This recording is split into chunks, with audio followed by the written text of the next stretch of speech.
Chapter 117 Mission Accepted। यश का दिल जैसे बैठ सा गया था। उसे लगने लगा था कि सिस्टम उसे अब उसकी मौत की तरफ लेकर जा रहा था। भारी मन से उसने मिशन पर टैप किया। New bronze mission, Shirisha Mehta से फाइट, कम से कम 2 मिनट तक टिकना।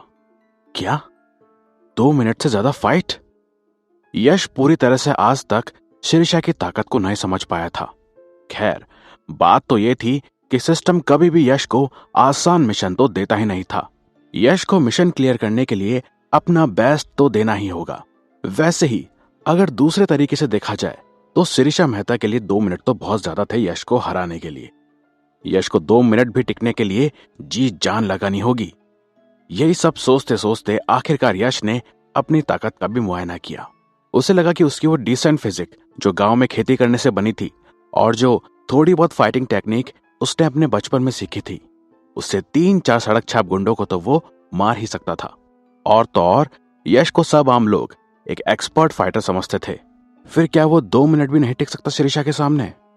यश के मन में कई ख्याल एक साथ आ रहे थे। कितनी ज्यादा पावरफुल है यार ये, मेरे जैसा को तो तुरंत कुचल देगी ये। भाई जॉन, कैसे तुमने आज तक झेला है इसे यार? असली हीरो तो यार तुम हो।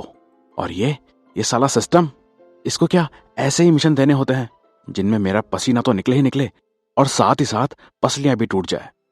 अगर ये एक रैंडम मिशन होता तो शायद यश इसे छोड़ भी देता, क्योंकि आखिरकार उसे अपनी जान जो प्यारी थी।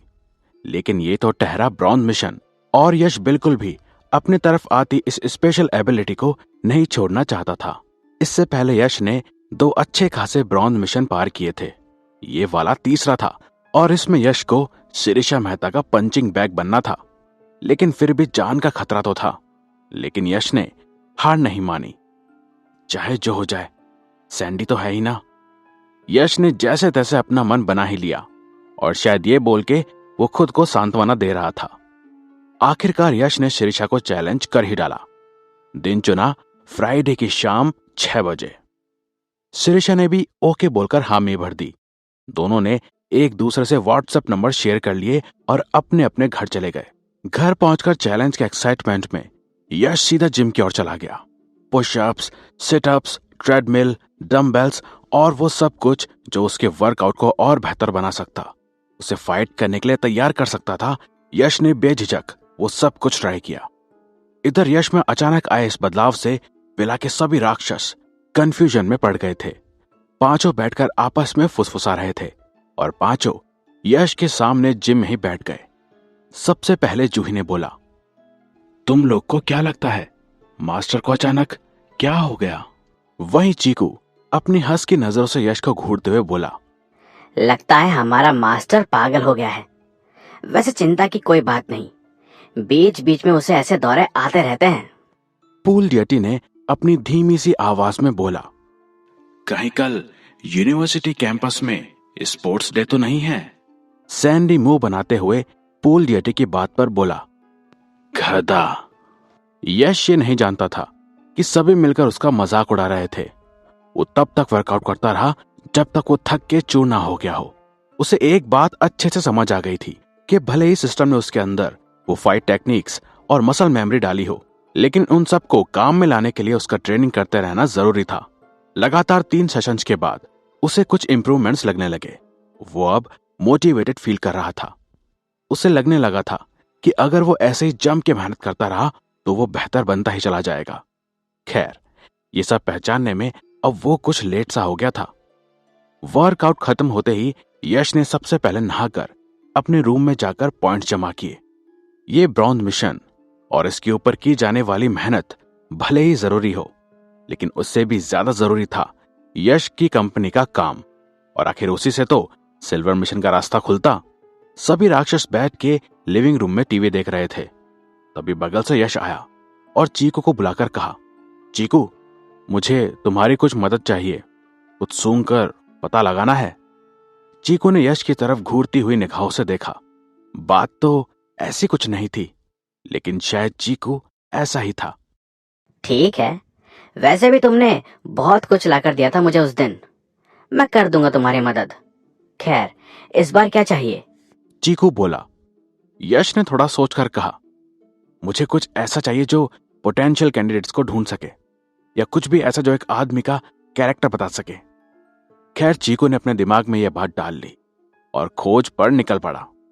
यश को हमेशा से ही लगता था कि चीकू कोई हस्की नहीं बल्कि एक खोजी है। उसकी सूंघने की शक्ति ही उसकी सबसे बड़ी खासियत थी। चीकू चाहे जितना भी परेशान करता हो, यह बात तो यश भी जानता था कि वो सबसे ज्यादा काम आने वाला राक्षस है। इसका सीधा एग्जाम्पल यह था कि जो 5 स्पेशल आइटम्स यश के पास थे, उनमें से 4 तो चीकू ने ही खोज निकाले थे।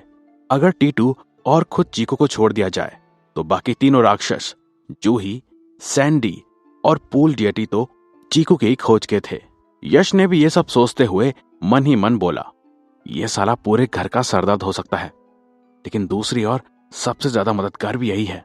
यश चीकू को काम देकर खुद अब बैठकर टीवी पर कोई पॉपुलर डेली सोप जो चल रहा था उसे देखने लगा, जिसमें यश का कोई इंटरेस्ट नहीं था। अब उस सीरियल में एक लड़का था जो साइबर कैफे में जाकर गेम खेलता है और बिना पैसे दिए ही चला जाता है।